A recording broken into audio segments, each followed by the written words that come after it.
Hello, welcome everybody, I hope. It's more than one person. My name is Aleksandra Sinclair and I am a mental health counselor. And today with my dear friend Zack, who you're gonna meet in a minute, we decided to have a conversation about what it is, how it is to be a therapist. So a little bit, not exactly about therapy, not a psychoeducational conversation, but kind of, we do get asked a lot how it is to be a therapist, what it means, do we really care, and all that stuff. So I guess we'll all answer some of those questions today. We are hoping that this is going to be our pilot, our first episode of those type of conversations, and we're going to name them Therapists After Hours, because we need this.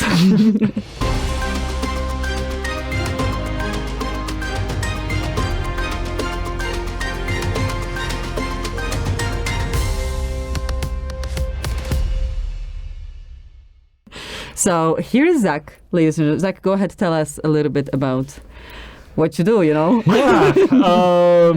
So I'm Zack Butterfield. I started my own private practice to do counseling in August of last year. Wow. It's been really great. A lot of fun. Some aspects that are slightly stressful, but it's fun. I also am one of the few in the state of Utah that's certified in neurofeedback. Love doing neurofeedback. I love splitting both of them because then I don't feel like I'm stuck in just one area. You're not going to tell us yet which one you would like more. I like them both for different reasons. That's why I like kind of straddling two different things. Feels like I have two different jobs, so I'm just like never bored. That's right. But, yeah. Okay. So, how it is to be a therapist? Yeah. I feel like I get asked this a lot from clients, from friends, from like potential dating situations and like other people wanting to be counselors and stuff like that too. Like usually like they're the only ones in their family that are in like that are wanting to be in the psychology kind of counseling. So they have like no idea what it's like. So I for sure came from that like I had no idea what it was like. So I spent a lot of time talking to like really great counselors that like really helped me understand what the job was. So what do you wish you knew? For like the first 2 years, I would question if I made the right decision almost every day. Wow. But like, yeah, that like it is a great field. It is very fulfilling. There are stressors to it, just like other careers, but it's like all helpful, all manageable. What about you? What do you wish you do? But you have a family member that was... Yeah, my dad is a therapist, yes. He's all the way in Poland, so I guess it is a little bit different, like there are definitely some differences, right? Yeah. So I guess I did kind of have it. I don't know. I don't, like now that I think about it, I don't know if I ever like asked my dad, I should do that, right? Right? How it is to be... I guess, yes, I knew a little bit, I think, about that kind of like emotional toll it may take. Yeah. I guess. Definitely a sacrifice at times. Right? Yeah. Like, yeah. So that's the question that we do get asked by clients a lot. Like, well, do you actually really care? Or you like care because you get paid? Yeah. Yes. Yeah. So sometimes we get that. Yeah. Yes. So let's like say it once and for all. We do care. We do care. There's like no way around it. Sometimes a little too much, but we do care. Thank you. Yes. We do feel things, even though we also like work through them and have work boundaries and stuff like that. But we do really care. We do really care. And so one thing that I wish like I knew more, sort of like they always mention that when I was in school for therapy, right? But they always say like, oh, the boundaries, and you have to find a way to leave the work at work. Yeah. Good luck with that. I mean, so all the like, students or beginning counselors, if they feel like almost ashamed that they go home, think about their clients, don't. Yeah, because especially at the beginning, it's a lot to process through. It is so much. Because it's like you have like the counseling theories or ideas, and then you have people in front of you and you're trying to comprehend how they mesh, or like how they work together. So like definitely the beginning, like every session, like I took home just to like analyze like what am I actually doing. But like the emotional toll, I feel like for the most part I'm able to like manage that. Like I've found ways to manage that. But I also made a decision a long time ago that I didn't want to just be a robot. I still wanted to feel things. So like every once in a while, if something sneaks through and really bothers me, like I'm okay with that, because that's it's kind of like what I gave myself permission to do. Aww. Look at that. Permission to care. Right? Yeah. Totally. That does make a lot of that. It is a lot at the beginning. You're kind of like, how come this didn't work? Right. It should have worked. Why aren't you responding to it? It's a lot to sort of like figure out, like, oh, and this, and I was sure the client will say this, but they went totally different way. Yeah. Like every client is different. There's no textbook for them. So Absolutely. it is a lot to like just process, in your head. Absolutely. But then you do get, and I like what you said, like, I definitely have made that decision as well, that I will care. I will always care. Yeah. And if I notice myself kind of going like, ugh, I don't want, Yeah. then that's a sign. Like, right? Something is like, I don't know, something is too much, something I'm not addressing. Absolutely. I do want to care. Absolutely. Right? Yeah. It's not and there's just like, there are some super heartbreaking things, and it's rough when it's like 3 sessions in a row you're hearing that kind of stuff, because then I start feeling a little bit flooded, and then like I need to like disconnect a little bit, or like I just like think in my mind just like, wait till you get home and you can do all your coping skills and everything. Like just stick it out. You can handle it. You can. So what is your go-tos kind of? Do you have some go-tos or? Yeah. My go-tos really came from a book called Help for the Helper. Oh, okay. Love that book. All counselors should read it. Okay.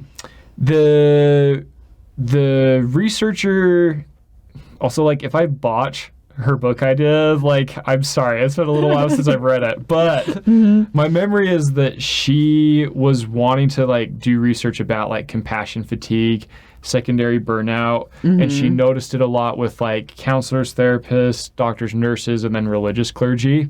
And so that's where she kind of did a lot of her research, and she found that those professionals that had rituals, even if they hadn't like actually thought about them, if you have rituals in kind of a couple different areas, that can help you kind of disconnect from others. And so she really talked about empathy being super linked in our brains through mirror neurons, and how like empathy is like we kind of like mimic each other's like body positions, facial expressions, and stuff like that. And she talked about how it would almost like impact even like chemical responses, biological responses. And so she talked about you really have to get out of that energy. So a lot of anxiety and trauma, you're trying to protect your vital organs, right? So there's a lot of hunching over with PTSD. There's a lot of slouching with anxiety, kind of stuff like that. So this is a really long answer to like sit up straight. My mom would be happy. She was always correcting me on my posture, but she was right, apparently. She was right, apparently. Now I have to do it. That's a really long explanation of then why like I kind of do like 3 types of things. One is physical, like so yoga is a great trauma intervention anyways. I found that to be really helpful because I feel like I store a lot of my clients' stress or just a lot of work stress on my back. So being able to kind of like wring out my back like a rag through yoga is super helpful. And then when I'm driving home, I kind of have this ritual of listening to country music. And if a client is stuck in my head, I have to imagine like I'm picking them out of my head and dropping them in my office a little bit. And then, like I get a lot of fulfillment from like spiritual and religious things too. So like those habits are like very like cleansing to me as well to like just like help me manage that. So I kind of have those 3 different areas of rituals. Yeah, physical, almost like mental, right? Yeah. And then the spiritual. Yeah. Oh, that's awesome. Yeah, and then a different category of things, but it really helps me to like reconnect with like my support group, my people, so like my family, my friends, like make sure I'm participating with them, even if I'm feeling overwhelmed or whatever, like make sure I'm connecting with them. That's tricky, helpful. Right? Okay. Yeah. Sometimes. Yes, definitely. There are days when it's like awesome. Like it's almost like a different supply of energy. Yeah. Right? Yeah. I'm going to say it, right? Sometimes I don't feel like talking to people. That's definitely true. That's definitely true. And I think my roommates would notice that if I come home and like, there's sometimes I'm like, they're like, how was your day? Don't want to talk about it. And sorry, I really can't pay much attention to your day either. I can't care about you right now. Almost, right? Yeah. Yeah. It definitely takes a toll sometimes. Right? Yeah.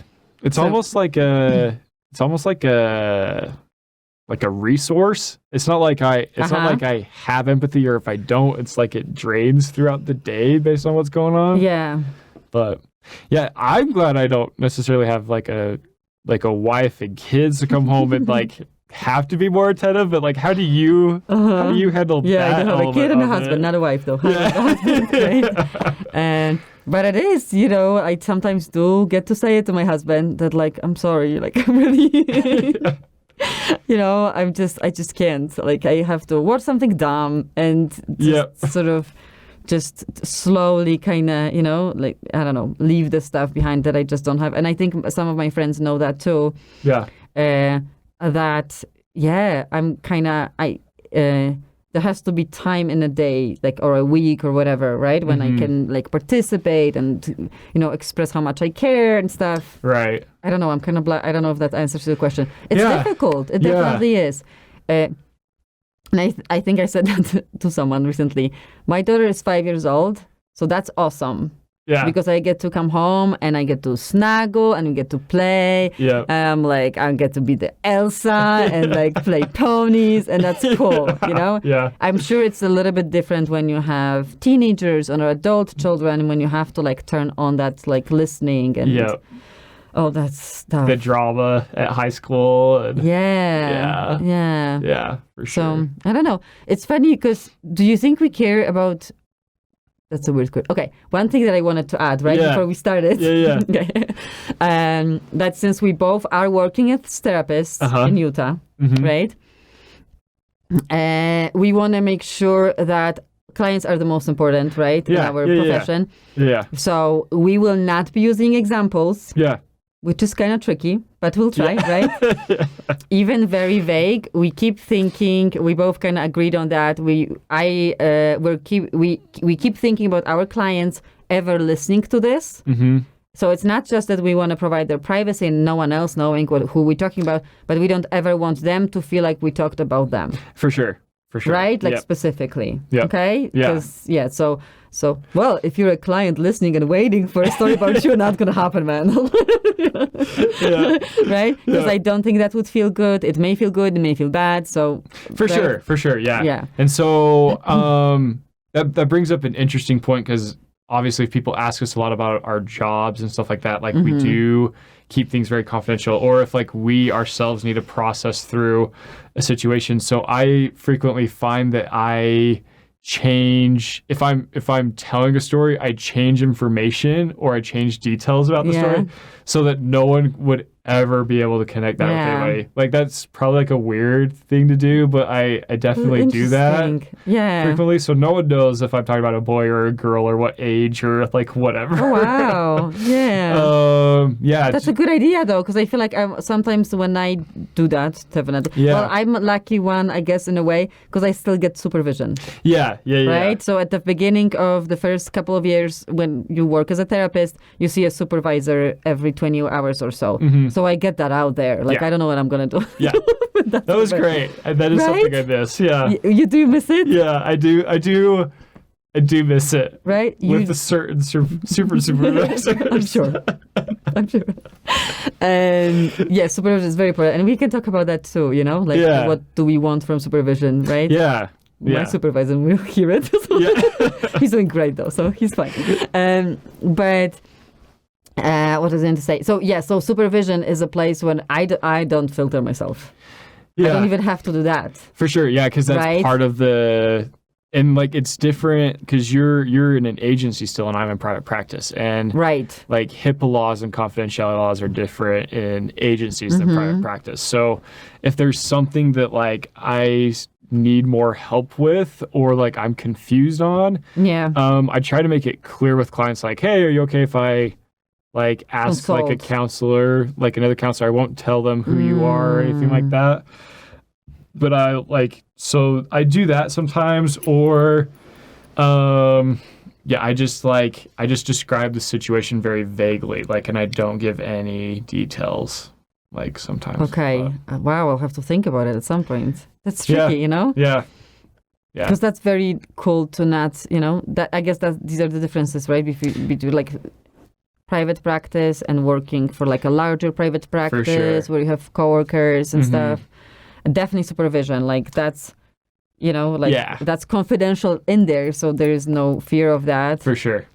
But I guess it sounds like we both still like go out of our way to protect that privacy. Yeah, that's like such a big deal to me. Yeah, like people's privacy is such a big deal to me too. So, right? Yeah. And I do tell that to clients in the first session that I don't believe that would work if we would not have confidentiality here. Right. So I'm obligated to keep the secret. Right.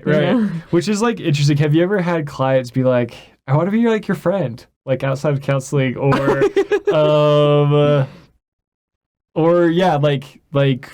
want kind of like a relationship outside of counseling and stuff like that? Have you ever had that? I don't think I ever had like that direct question. Did you have I've had it a couple times. Yeah.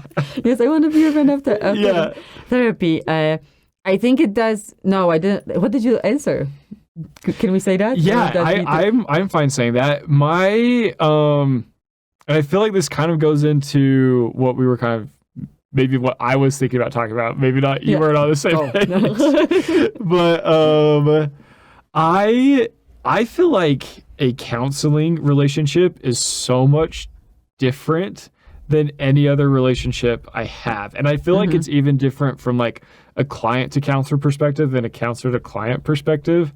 But it's such a different relationship. It's such a kind of like a sacred kind of relationship. I think so, yeah. So like there's things I discuss in there that sure with maybe like my closest friends and closest family members, I've had some of those like really intense conversations, but like not really, and definitely not weekly.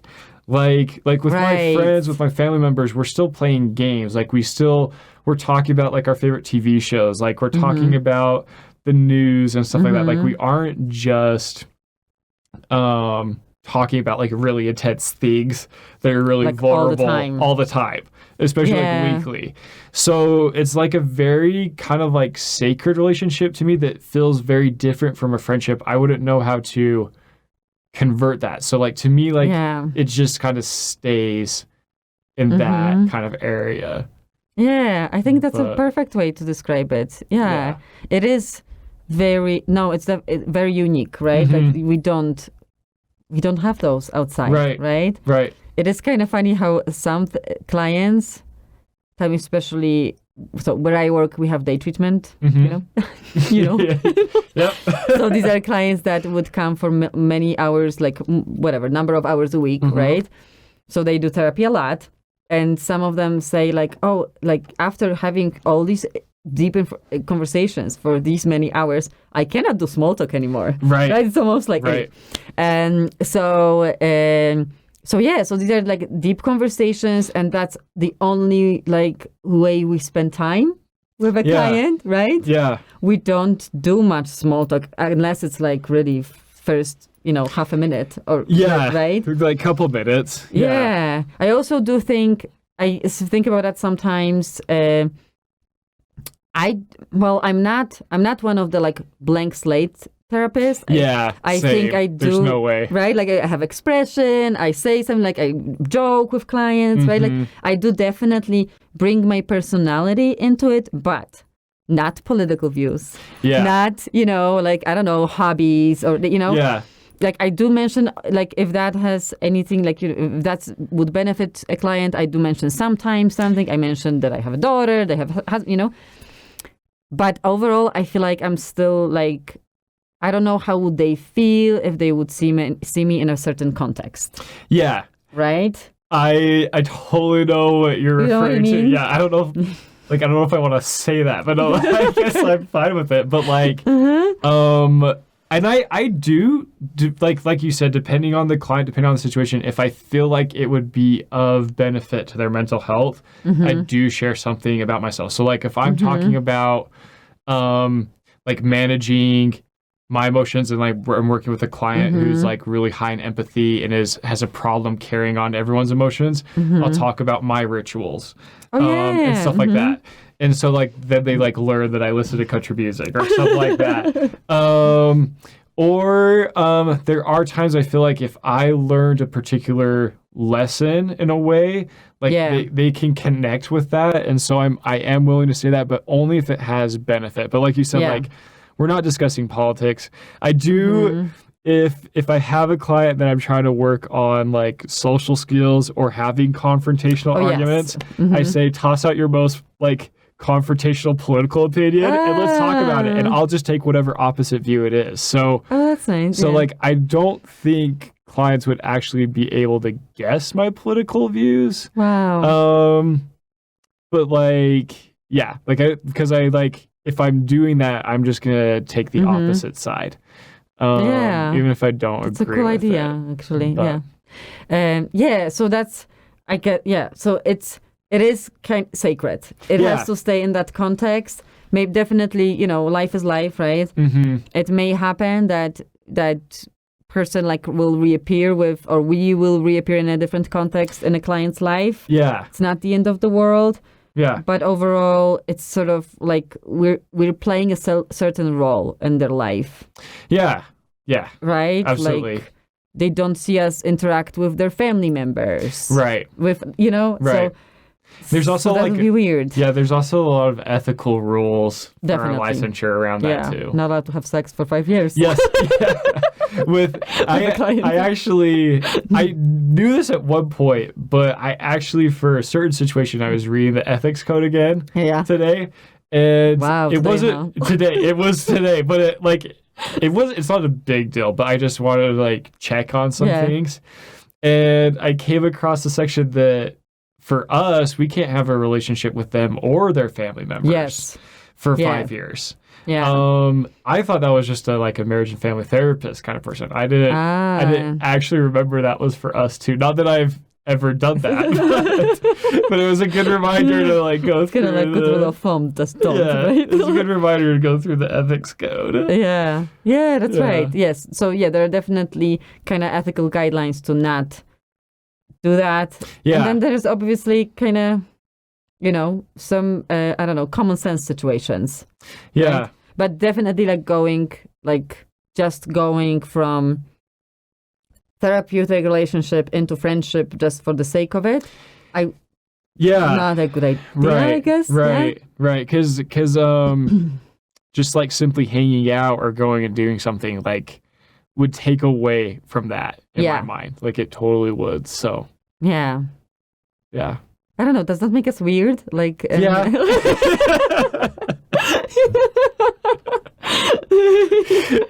Right? Yeah, it does. I think it does make us weird. But the other thing that I feel is interesting about counselors with clients versus clients with counselors is we are their one person. Yes. Or if they've had different counselors or whatever, that happens too. But we're kind of their one person, but we have 30 people. That's right. A week. Yes. But what I find is my counseling approach, I really like how it describes the Therapeutic Alliance in the existential way that's your fellow travelers. The counselor should be in an exploratory role. I really like that, and I tend to be towards that to kind of make it feel more like a teamwork kind of thing. But what I feel I get from that is I feel I get to learn treasures of life from like all my different clients without ever having to go through some of the awful things that they're going through, which is really cool that like I get that experience. So like it's definitely, you were talking about earlier about like clients being like, oh, you don't really care, you're just wanting a paycheck. Sure, I care about their experience as well, but just as much as it is like a financial thing for me, I definitely also feel like it's like a really cool like life progression for me. Yes. Because I get to like learn these like really cool things. Not really by having the experience with them, but because they like open up that part of their life to me. Absolutely. And I get to walk through it. So like that's really cool too. It's such an honor. Like really, I cannot say that enough, and I can never like be grateful enough for this. It's such an incredible experience because you really get to see how they are experiencing it, you know? Right. When they're really like in that, you know, raw moment. It's not like how it looked like from someone, right? How that situation looked on this, like what that person wanted to make an impression of, like people going through grief, right? Losing someone close. People can, like even family members can see them being strong and doing, you know? And we get to see them, like they get to process with us. We get to witness them processing like how it really felt, what was happening, you know, like that's a huge, like, and whenever that happens, I can't believe that I get to do this, that I get to be there with them. You know? It's really neat, and that's similar to, I love working with people who are struggling through grief too. I also love working with trauma for the same ways, even though like there's some pretty awful stories. It's so rewarding to see people make new meanings or see how that's impacted their life, and then for them to like think through that and express that in that very vulnerable spot. And I think sometimes my clients hate me because I really get satisfaction by the number of people that cry during a day, and so if I can push that button, I will. So it's not because we're like sick, you know, like that's it, you know, but it really is, whether it's tears or no tears, whatever, but it is like you definitely can feel that. I don't think there's any other way to describe it. There's just this feeling where like all the defense mechanisms are off, and then it's like, you know, and then or letting go of something. It's really, I don't know, just it's that a bit raw healing. Often while crying, man, like definitely. And it is our job to push. Yes, it is. I feel like, right? If someone commits the time and money to it, then we will not just be venting. For sure. Right? Like it is my job to kind of make you uncomfortable. So sorry. No, absolutely. You're welcome. It's like, sorry I pushed that, but like, there it is again. There's the knife again. I think, I don't know if clients are going to watch this or not, but if they do, I think that they should take it that like we want to make them uncomfortable, but as comfortable as possible. Right. Like, it's kind of like a tricky balance. Like, we do want them to deal with that raw, painful stuff, but we're also super respectful of it. As well. And that's, I guess, the trick a little bit, right? Like we want to, make it a safe place where they get to fall apart. Right? Yes, that's a better way to put it. And sometimes I say it to them, like, okay, seriously, a couple of times they're like, okay, we have 30 more minutes. I promise to help you get back together. Before, you know, before you leave. Like, you go ahead and go there, you know, and they know exactly what I'm talking about, you know? Which I do feel bad if I, like, step on an unintentional emotional landmine, like, in the last 5 minutes. It's like, ooh, I didn't quite mean to do that. How do you do with managing time? Like, because I ran over the hour usually. You know, like, time is a super big deal to me. Like, if we're talking about the 5 love languages, time destroys the other one. I'm super punctual. I care a ton about time. So to me, time is a boundary thing as well. And there's sometimes I knowingly am okay with that. So like in crisis sessions, like if I have to cancel, like this happened not too long ago, I had to cancel like the appointment afterwards, and sure, I feel super bad, but like it also has to be done. But other than that, I'm still good with that boundary, and I'm like, hey, like, I wasn't intentionally trying to do this, but like, that's okay. Like, sit with this emotion, sit with it and stuff like that. Try journaling about it kind of thing. And let's try to work through it. And then I'll see you next week. So I'm still consistent with that boundary, even, if in crises, I'm willing to be flexible with it. But some of that stuff I feel like is also important for them to realize and work through. As well. You kind of don't want to like waste the last 10 minutes, right? Yeah. It's a weird thing. Yeah, for sure. Yeah. For sure. And it is, isn't this like kind of, it's a little bit hard, right? To see that client is kind of experiencing and let him out of the office. Yeah. Because it's almost like the battle between my logical brain and emotional brain gets activated by those situations. And the logical brain's like, you have another client. You have to be punctual time. And the emotional brain's like, I just hurt this person. Or rather, like, I exposed this hurt in this person. And so I kind of have to, like, work through that emotion that, like, yeah, it's okay. Like, at least it's now, they're aware of it. They're dealing with it. Yeah. And I do like them, like, I know, man. I like to kind of make it, not pretend that we're like, yeah, you're fine, Right. Like, let him kind of, like, okay, let's think about, like, you go ahead and do something, right? I do sometimes get, like, activity, like, like journal, right? Yep. Like, okay, if it comes back, you can even, like, shoot me an email. I'm not going to, do a therapy over the email, but, like, so almost like your journal, right? That's a good idea. Maybe I should do that. Yeah, I do respond like, thank you, I got it, Like I let them know that I saw the email because I think that sometimes can make a difference. Yeah. And then we can talk about it in the session. Yeah. I don't often do that, but sometimes I do that. Yeah. And but it is hard, right? Yeah. We like to put a pink, like... We like to put people back together before we send them out. Yeah, we don't always get to do that, but so we kind of try to. So anyway, it's but that made me think about other aspect of, because I've been thinking about it a little bit lately. That unique relationship that it is therapy, right? Yeah. And I was like kind of thinking about the boundaries and some, like, how come I say something more to some clients, less to others, And then and the roles that I play in their life, which is another whole thing. But this is also like very on the, so the boundaries like within the session, it's almost like they can be kind of fluid. But at the same time, that hour is it. So, there's no other relationship like that either, right? There's not, If you have like a cool hangout with a friend, you're gonna like, I also want to tell you that call them tomorrow or something. Yeah. Right? Yeah. And I think it's sort of like, let's ask to our job, obviously. For sure. But also kind of gives clients that is not like questionable, like that's not, Yeah. Like, right? Yeah.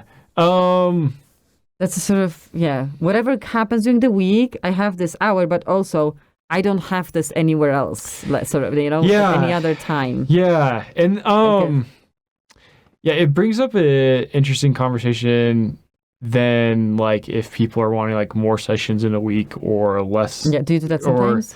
Or I do in crisis things.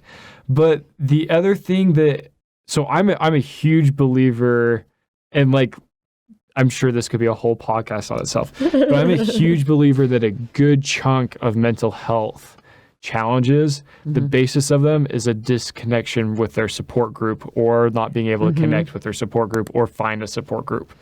And so I'm really wanting people to expand their support group outside of me as like a paid service, if that makes sense. Definitely. And so I'm really hesitant to have people be like so dependent on me for all their needs, because I feel like that's counteractive to what would actually help them get mentally healthy.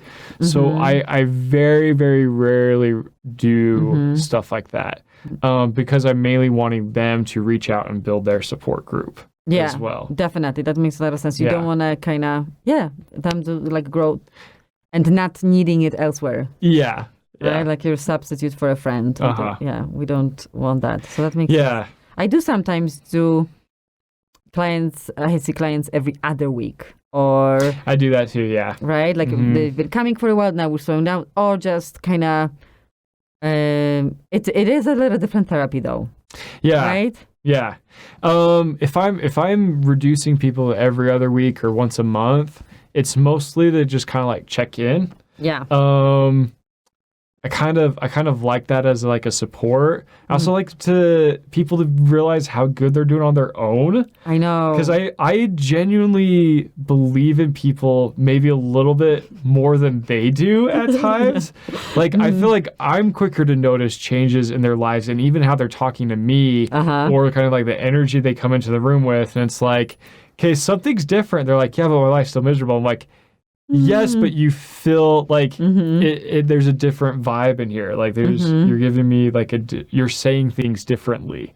Yeah. Like than you would in the past. Like something's different, even if they're still terrible. Yeah. But I like that you give that. I do that too. Like give that feedback to them. You know, like wow, I remember when you first came in. Like I got this impression today. I have like totally. This is what I see. Yeah. Because.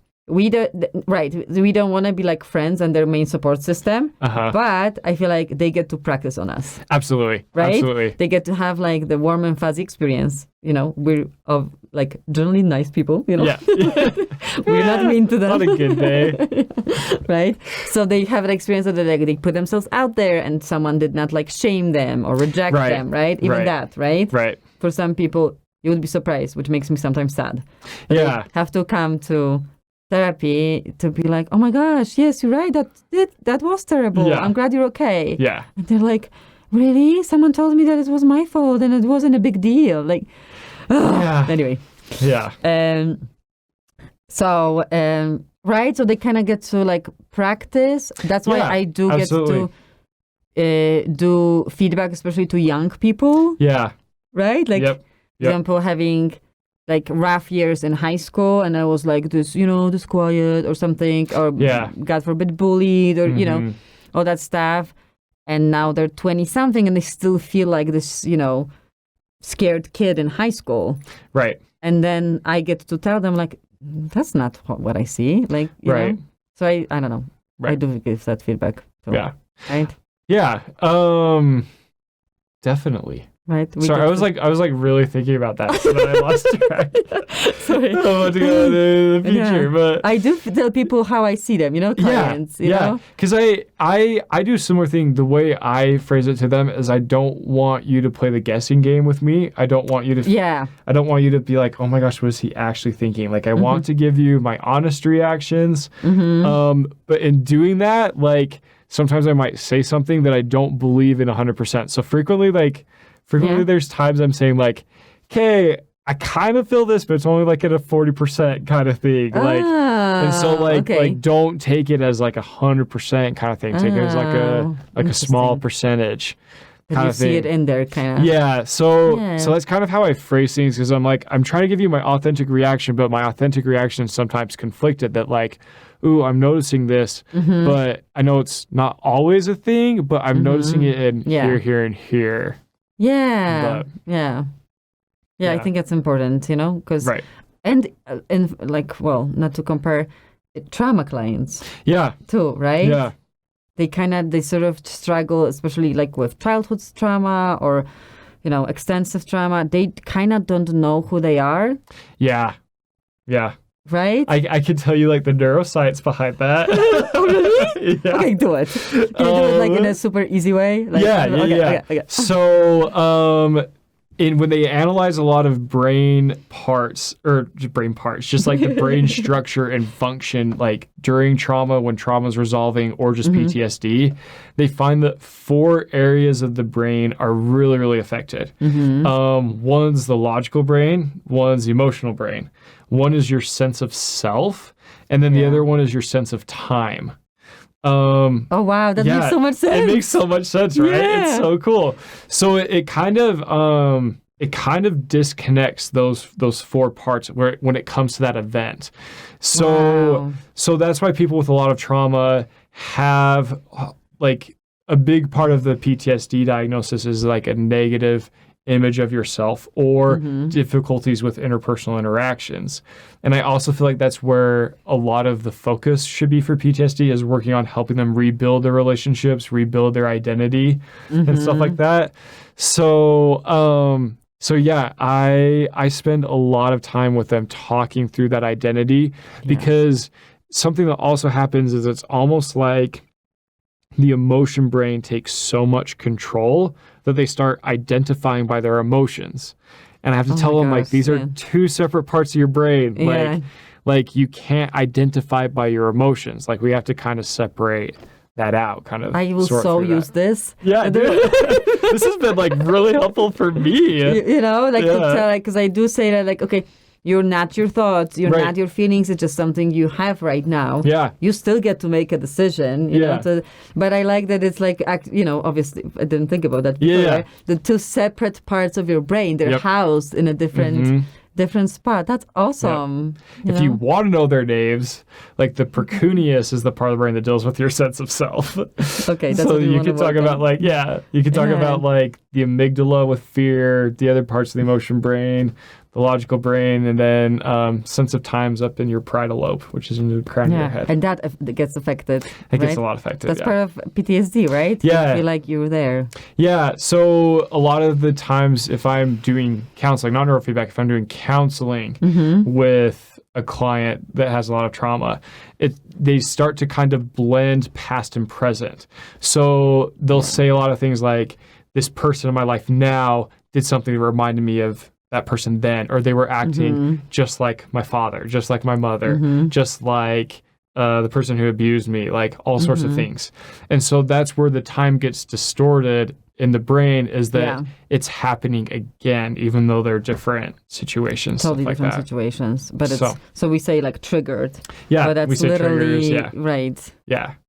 That's the impact of it. They literally are taken back in time. Yep. And it's kind of like, there's now no past and present. It's just the present. So, I think like my counseling theory has kind of changed. Really? From my like internship, college, to like what I'm actually doing now. Because in college, or at my master's degree, I was thinking a lot that I wanted to just do the counseling theories that focused on the present, or like that were like solution focused, cognitive behavioral, that kind of stuff. But then like in doing counseling, I found that so much is tied to the past, and so much gets stuck from the past. So now like I'm really kind of like a past and present kind of counselor, and really try working through things that are stuck from the past. They are. But, they definitely, I mean, that's the formative years, right? Our early childhood. So it is. So I guess that could be the question. The theories, I don't know. I don't have one. Yes. Same. And I think most counselors, right? Like at some point, like this and like that. Yeah. And then we kind of blend all of this together, right? And I remember at school, in my program, kind of like trying to figure like, okay, well, do I talk about the childhood or do I not talk about childhood, right? Right. You end up doing both, right? Yes. Yeah. It depends on the client. I sometimes feel like if someone has something going on right now, I can work on a current situation they want to talk about and work through stuff that happened in childhood. Does that make sense? Yeah. Yes? Yeah. Because that's the same kind of habit or, thing. Yeah. Process. I mean, if I get super technical about like my counseling approach, I feel like I have this foundation of existential. Like I already mentioned that, and like that's usually how I approach the counseling relationship. I'd say that like the existential themes of meaning, purpose, neurotic anxiety versus this is embarrassing. What's the other one? Another one. Existential anxiety versus neurotic anxiety, relationships. That definitely is my base. And then I'd say like the next layer of my pyramid, if I'm kind of building up, is definitely emotion-focused therapy. But then I feel like I pull in tools from a lot of them, depending on what would be helpful from the client. So then I pull in internal family systems, narrative therapy, lifespan integration. Lifespan integration. Yeah, love those things. Yeah. But yeah, I feel like I feel like I have like 2 layers of a pyramid, and then everything else is just like whatever works kind of thing. I like the image of like the pyramid. Yeah. You know, I feel like, I don't know, I'm a mess a little bit, I think. But like when people ask me, I'm always like, okay, first of all, like I'm definitely like person-centered. Like what I do, like someone comes in and I just sort of like whatever that is happening, right? And whatever they come, sometimes they give you clues on where they want to, like, absolutely. if they want to go emotional, if they want to like cognitive, like be more cognitive. Yeah. And I'm okay. I don't know, sometimes I'm okay with doing that. Like if someone is at the place where they want to overthink everything, you know, I will take opportunities to like, you know, push other stuff. For but sure. I don't know. And well, it usually ends up being right. We cannot overthink everything, right? Right, to get better, really, right? We have to kind of get there. But I'm okay, like staying in that room where they're comfortable. That, I guess, goes back to that. Before we're gonna mess with you, we're gonna make you comfortable. Yeah. And I feel like that's where my philosophy is of like matching the therapy to the client and not vice versa, like not trying to fit everyone into a field. Definitely. Yeah. So I feel like the vibe that comes from like the existential therapy and the emotion focused therapy is kind of a relaxed curiosity guiding thing. And then I get clients that are very frustrated by that like, no, I need like some concrete kind of things. Yes. And so then I have those, but that's not my default that I go to. But I have those and put them in. And then I usually use that as an explanation of like, that's why I'm acting this way, is because curiosity is the best way to access these things. So that's why I'm kind of acting like I'm dumb or curious or just like, I don't know. Like that doesn't make much sense to me. Like, which sounds a lot more malicious than I actually intended to be. Yes. But it's funny how people react to it differently, right? Right. Because I do think like I think what makes me effective sometimes is that I'm curious. Like I'm not gonna like give you a solution. I'm not gonna like, you know, you told me 3 things about your family and now I know. I don't. Yeah. You know? Absolutely. And that's the environment that we have together. And then I get to ask you questions. You get to answer the questions that you never asked yourself, kind of, you know, like from a different angle and stuff. So I don't know. I don't know where I was going with that. Sorry. What were we talking about? I'm enjoying this conversation. It's got like a bunch of different areas. Were we supposed to have like bullet points? I hope this is a little bit... all over the place, but that's how it is. Right? That's kind of how counseling I feel like is like people need a little bit of everything. It's like a lot of different times, things like in juggling. the air. Yeah. So like assuming that like where this podcast I feel like would be really beneficial is like people that are like in grad school or looking to become a counselor. So what would your advice be to people who like are in that position that are looking at becoming a counselor or social worker or stuff like that? Twice. No, just kidding. Yeah. No, I really I do really love my job. I love it. Like I would not leave my child for anything else, you know, like for hours a day. Yeah. You know? Yeah. I do, and I sometimes, you know, when clients ask, and I sometimes joke, if I would not need money ever, I would still do it. I would do it like maybe 5 hours a week, you know? Like, you know? But I would still do it. I don't, you know, I love it. I think I love humans. I think they're fascinating, but they're also just so awesome, you know, resilient and stuff. The job is never boring. You know, do not make it boring. Like don't, like you said, like don't fit your thing to every client. That's boring. Like every client is so different. And it's interesting. Like it's way more interesting than any reality show you will ever see. You know, except for Survivor. I'm obsessed with Survivor. Sometimes it's not as interesting as Survivor. Maybe after this you'll get could be my audition video. I'll just like clip things out. Yeah, stay tuned. If you want to know how I interact and I am in front of a camera, there's this podcast about me talking about therapy. That's awesome. Okay, so the Survivor with Zack might be more interesting. Sorry. Maybe we'll cut that one out. So I do definitely love my job. It's more difficult than you will know. you know, than you expect. It's like, it seems interesting. And so, yeah, I don't know. I would also want them to know to not worry too much. Yeah. Not obsess about the little things. Yeah. You know, I would tell them to definitely go to therapy themselves. Have that freaking experience. Yes. Know how it feels, you know? Because I think, you know, the best program you can go to, you know, that's one thing. But then, and the theories you will learn, there's going to be other theories and there's going to be other strategies and you're going to be continuing your education all your life. But you also have to learn yourself, like, you know, right? Absolutely. To know what your stuff is. You have to know why you're going into this. Yeah. Okay? Yeah. And let's face it, most of us go because we have issues. Yeah. Definitely true. You know, like we have those needs, or we're pleasers, or, you know, we, you know, cannot control our empathy and all that stuff. Like that's, you know, we have to.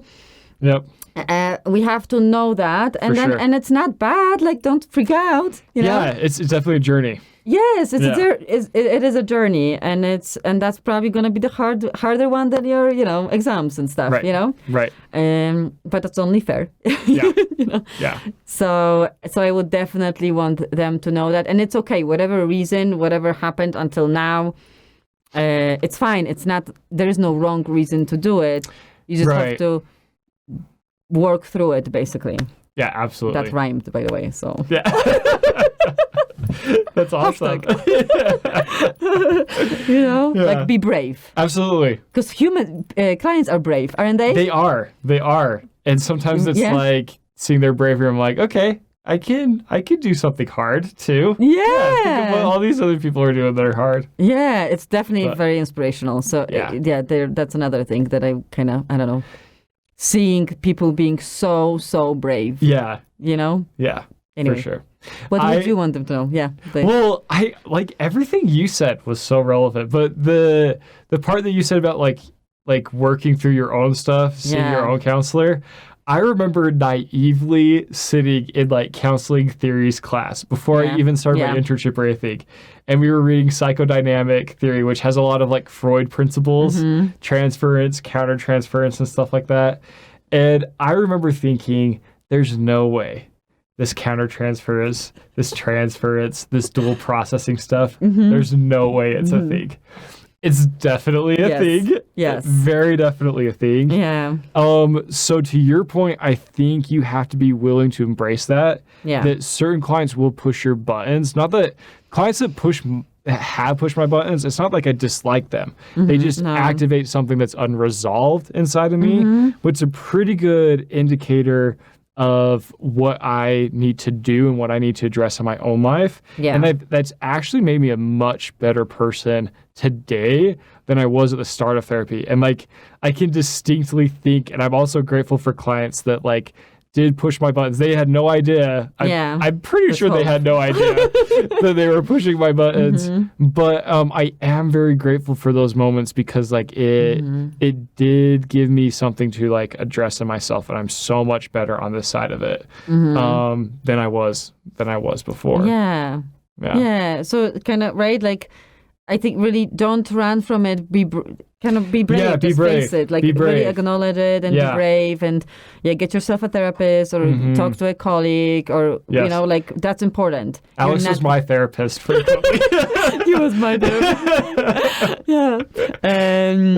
It's I don't know. So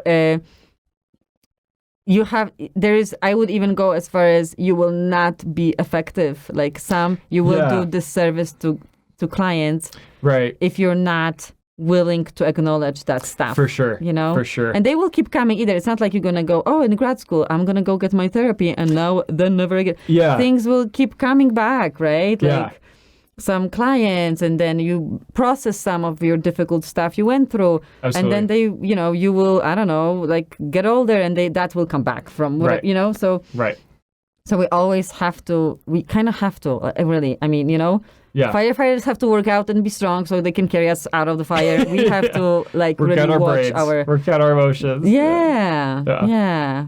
You know, and they don't freak out. Like don't worry if there's even if all that, they surprise you in a session or after a session. Right. That's you being a human. Absolutely.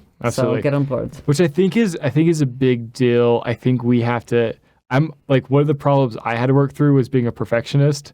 So I'm a recovering perfectionist. But like, one of the things I had to get through was that everyone was going to leave perfect from my office. That was really tough for me to work through, that everyone's issues were going to be completely resolved every time they left my office, which is definitely not the case. That's not going to happen. So I definitely had to give permission to myself and kind of just like extend like that grace and self-compassion for myself to like, good job. It's okay. Like, it's okay. Yeah, it is. They're on their own journey. They're on their own journey. And who are we to know that I kind of like, that's what helps me with those sort of, like that's where that person wants to get or can get to right now.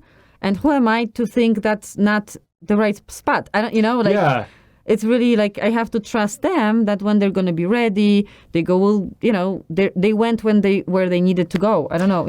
Yeah, for sure. For sure. Yeah. I don't know. Yeah, and so sorry to like rewind now. Yeah. Like, I would give all the same advice you gave for like people in that position. I would also say like it was super helpful in my position because I didn't have anyone that I knew that was personally in the counseling field. So it wasn't like I had like an aunt or an uncle that I could go and be like, what is your job like or whatever. So it really helped me to reach out and get a bunch of different people's perspectives on their jobs in different settings. So private practice and agencies. And, that's right. There's so many different settings. Department of Child and Family Services. And like that, yeah, I personally wouldn't want to do that, but grateful for those that do. Yes. But it helped me understand that there's a lot more out there than what like I thought, if that makes sense. There's a lot more possibilities out there. That's true. Yeah, the private practice is not like everybody's. Right. Not thing, everyone right? would enjoy it. I definitely enjoy it, but it's not everything. Everybody's. Yeah, and there are definitely like stuff like DCFS. I don't know if I could do that. I don't think I could do that either. Or anyway, different context. Yeah, I will not say it because maybe I will end up there. So. Yeah. So, but I do want to say one more thing for the students. Learn the theory. That's gonna help. Yep. And then kind of don't use it. Like, Learn the rules before you break the rules. Yeah. Learn the theory. Do not feel. I remember like having one class, because you said one class in grad school where someone asked like, but wait a second, like what? So is there like a different theory for different issue? And that makes you. I remember that when you said like, don't fit the client into the theory. Yeah. But also.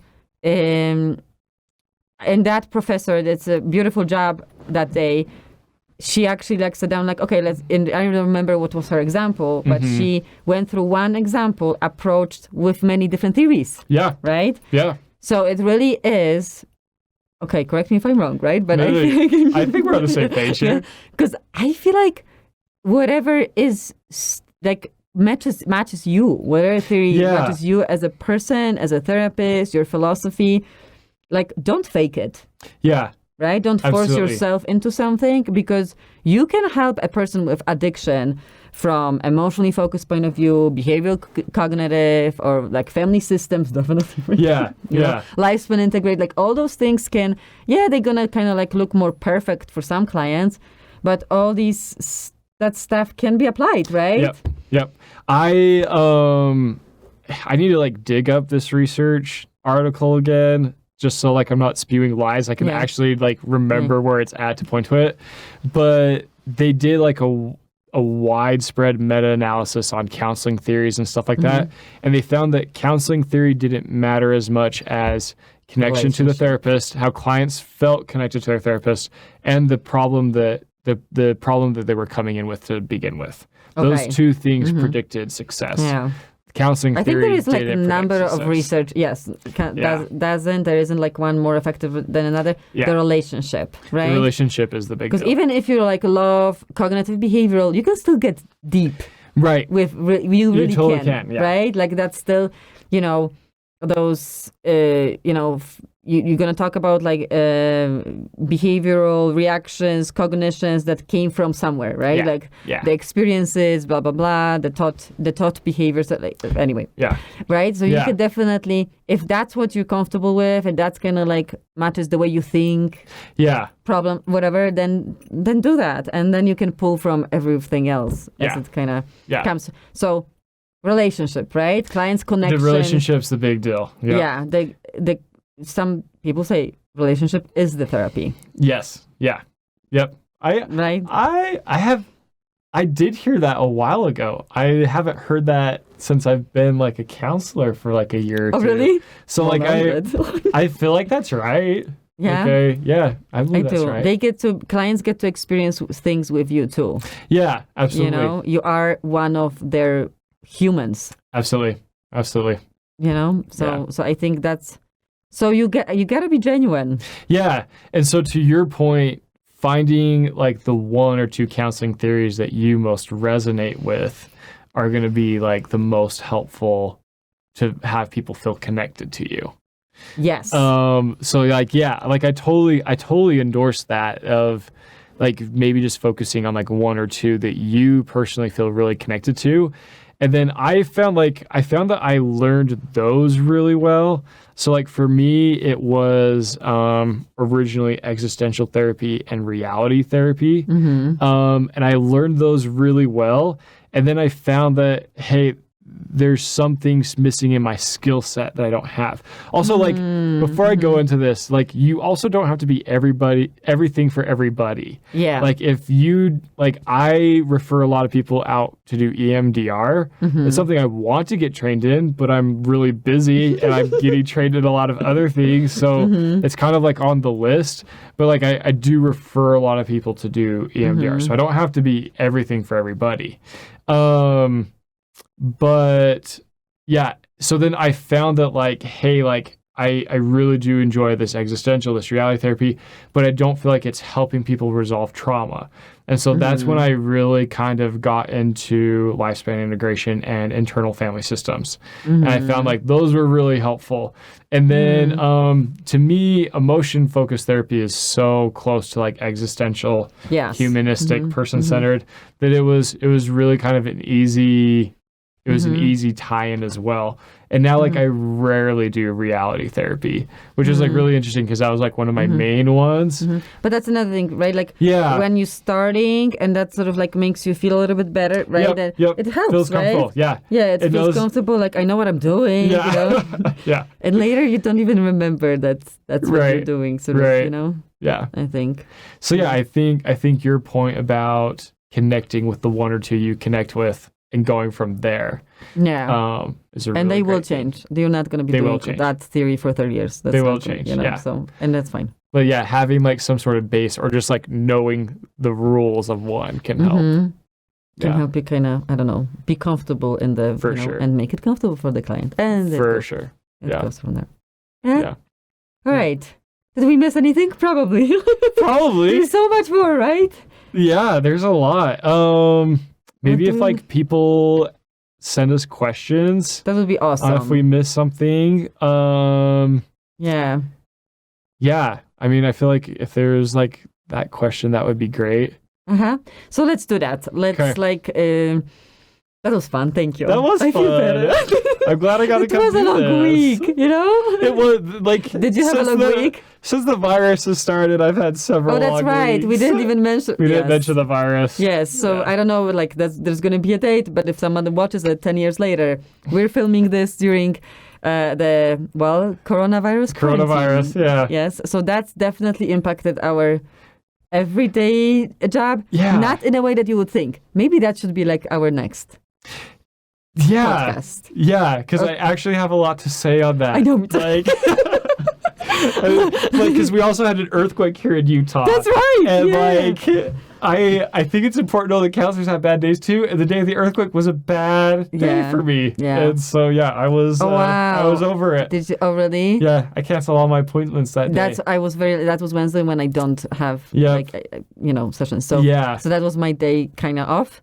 So I was very grateful for that, honestly. Yeah. I'm not going to lie. Yeah. Wow. I canceled all my appointments that day because I was like, like with everything that was kind of going on with me that week, I was like, if I wake up to an earthquake, like, nope, I'm good. I'm done for today. So that's another Before thing. I even woke up, I was done with that day.